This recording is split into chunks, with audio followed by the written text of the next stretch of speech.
आज यह शरीर आप सबके बीच में बैठा हुआ कुछ बोलने की साहस करता है।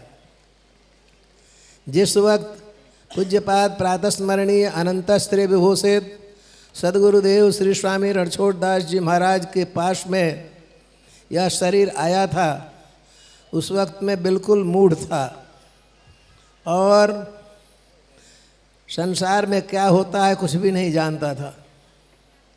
परंतु गुरु जी ने शरण में लिया और उनके कृपा से, उनके परिशिक्षा से, उनके परिश्रम से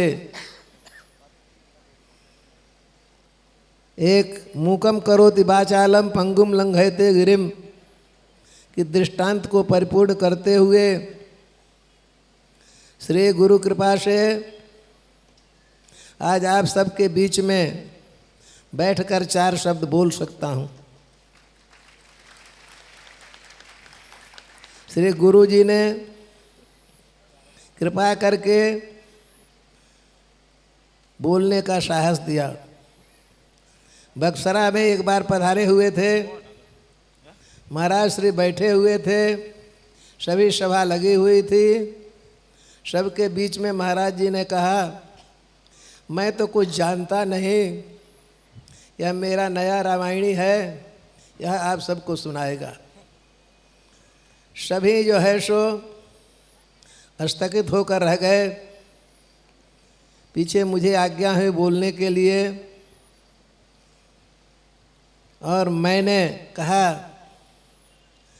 कि गुरु कृपा ही केवलम,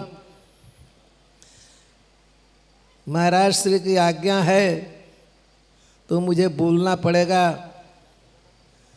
अन्यथा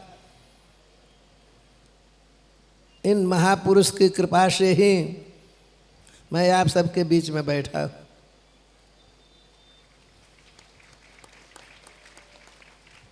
श्री गुरु जी ने अनेकों बार बोलने में मुझे संकोच होता था, उस वक्त मैं एकांत में फटकारते थे, डरता क्यों है बोलने में। चित्रकूट में मंदिर का प्रतिष्ठा का समय था। पहले पहल मैं बोलने के लिए बैठा। महाराज श्री ने एकांत में बुलाकर पूछा, कहा कि देखो मैं यह प्रश्न करूँगा और इस प्रश्न का यह जवाब है, तुम इस प्रकार से इसका जवाब देना। सभा में बैठे सभी के बीच में महाराज श्री ने प्रश्न रखा,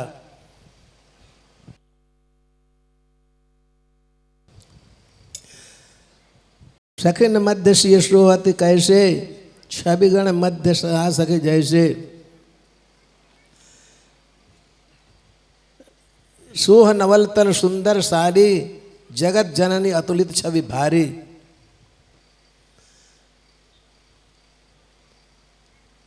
भगवान तुलसीदास जी महाराज मर्यादा को रखते हुए राम कथा करते हैं। भला अपने श्री जानकी जी को माँ के समान मानते हैं, मातृ समान मान करके आदर करते हैं, पूजा करते हैं। भला माँ के शरीर पर ऐसे कैसे कह सकते हैं जो नवल तन सुंदर सारी शरीर पर सो रहा है। बताइए इसका अर्थ क्या हो, इसका कारण क्या होगा। किसी ने जवाब नहीं दिया। फिर महाराज जी कहे कि अच्छा हमारा नया रामायणी है, वह आप सबको जवाब देगा। मुझे सभा में खड़ा किया गया। मैंने कहा, नवल तन जो सखियां हैं उनके शरीर पर सुंदर साड़ियाँ शोभित हो रही है। उन सखियों के मध्य में जगदम्बी जानकी जी जो हैं, उसमें जगत जननी जगदम्बा श्री जानकी जी का छवि अतुलित है। उन सभियों के बीच में ये उसी प्रकार से प्रकाशित हो रही है जैसे तारागण के बीच में चंद्रमा। सभी ने ताली बजाया और पीछे मौनी जी महाराज ने कहा, तुम बोलते हो परंतु डरते हो। बोलने के वक्त में डरना नहीं चाहिए, निशंक हो करके बोलना चाहिए। अतएव ऐसी अनेकों उपमाएं हैं यहाँ पर महाराज श्री ने स्वयं प्रेरित करके मुझे आगे बैठाया है और कराया है। झरिया में रामायण, झरिया में रामनवमी और कथा रही। मैं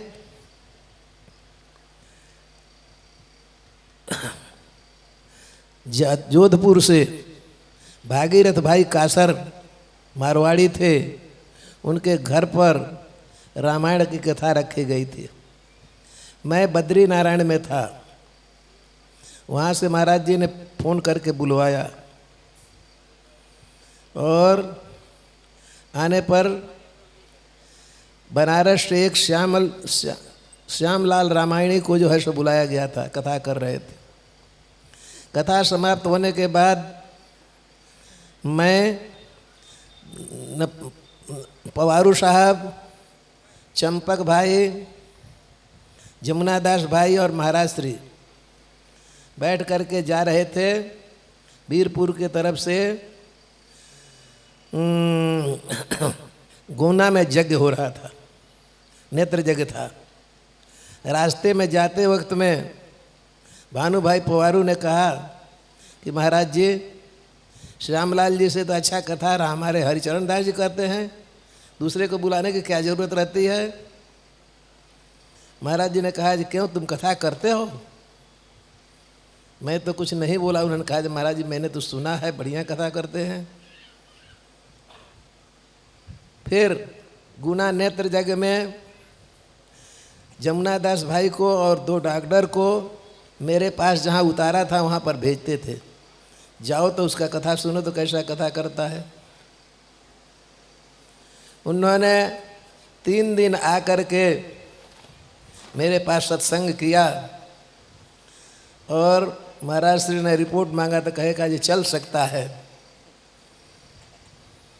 फिर महाराज श्री वहाँ से चित्रकूट में आए और चित्रकूट में स्वतंत्र कार्यक्रम रखे। उस कार्यक्रम में महाराज श्री ने रामायण का पाठ और कथा रखा। एकमात्र मुझे बोलने का अधिकार दिया गया। दोपहर तक पाठ कराऊं और दोपहर के बाद कथा करूं। 9 दिवस तक महाराज जी नीचे भगवान के सामने बैठे बैठे सुना करें। महाराज श्री मेरे सामने आ जाएं तो मैं कुछ नहीं बोल सकता था। 9 दिन के बाद प्रणाम करने गया तो महाराज जी ने कहा मेरा खोया हुआ मौनी मिल गया।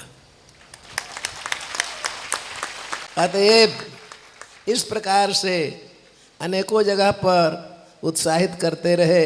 वहाँ से गए जामनगर, वहाँ झरिया में रामनवमी उत्सव हुई, वहाँ पर कथा का प्रसंग रखा गया। मैं पाठ कराता था और महाराज जी ने ऐलान किया कि हरिचरण दास के सिवाय दूसरा कोई नहीं बोलेगा।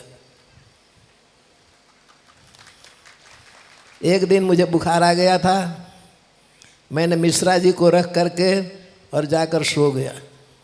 महाराज जी तुरंत दौड़े हुए आए, कहें क्यों कथा छोड़ दिया? हमने कहा महाराज जी ऐसे बुखार करते रहे, तुम संयम नहीं रखते हो, ऐसा करते हो जो है सो तुम भी मौनी जैसे बनने चाहते हो, जाते हो। इस प्रकार से अनेकों प्रकार से फटकारे। तो इतनी स्नेह प्रेम और उत्कट शासन था और इस प्रकार से उनके द्वारा लालित पालित पोषित होकर के और मैंने आप सबके सामने आया हूँ। भगवत कृपा से, महाराज श्री की कृपा से अनेकों कार्य इस शरीर को निमित्त बना करके महाराज श्री ने कराया है और कराते रहेंगे जब तक शरीर है तब तक। गंडल में अनेकों कार्यक्रम हुआ, सभी कार्य निर्विघ्न पूर्ण होते आए हैं। इस कार्य के अंतर्गत में भी पूर्व काल में हमारे सदगुरु सदन के ट्रस्टीगण गोंडल आए और कहे जे महाराज जी ये कार्यक्रम रखना है, इसके लिए तैयारी किया जाए। और मैंने उन लोगों के साथ आया, राजकोट में मीटिंग रखा गया, सब कुछ निर्णय हुआ।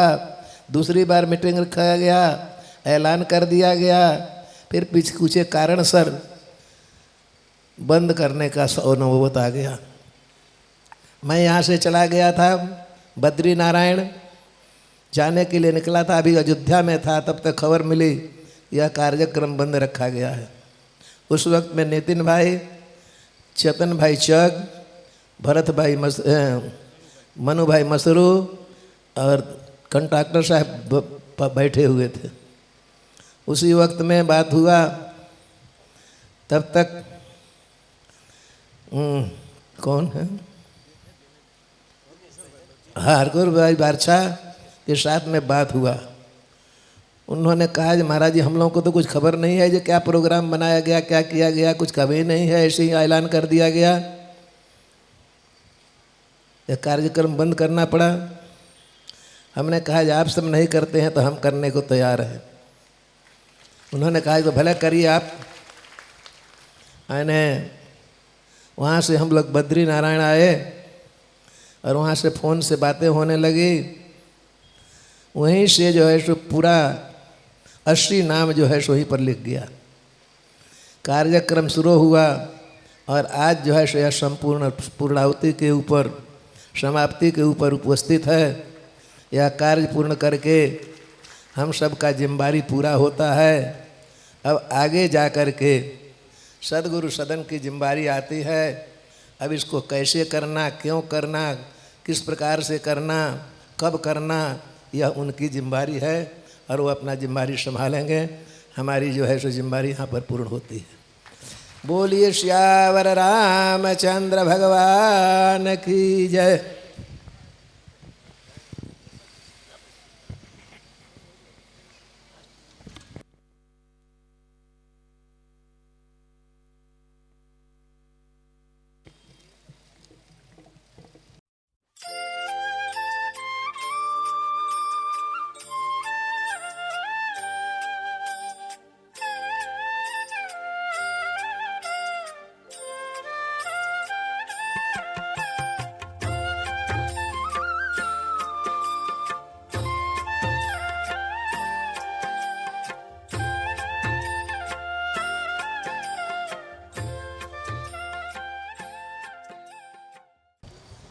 श्री सीताराम जी महाराज की जय।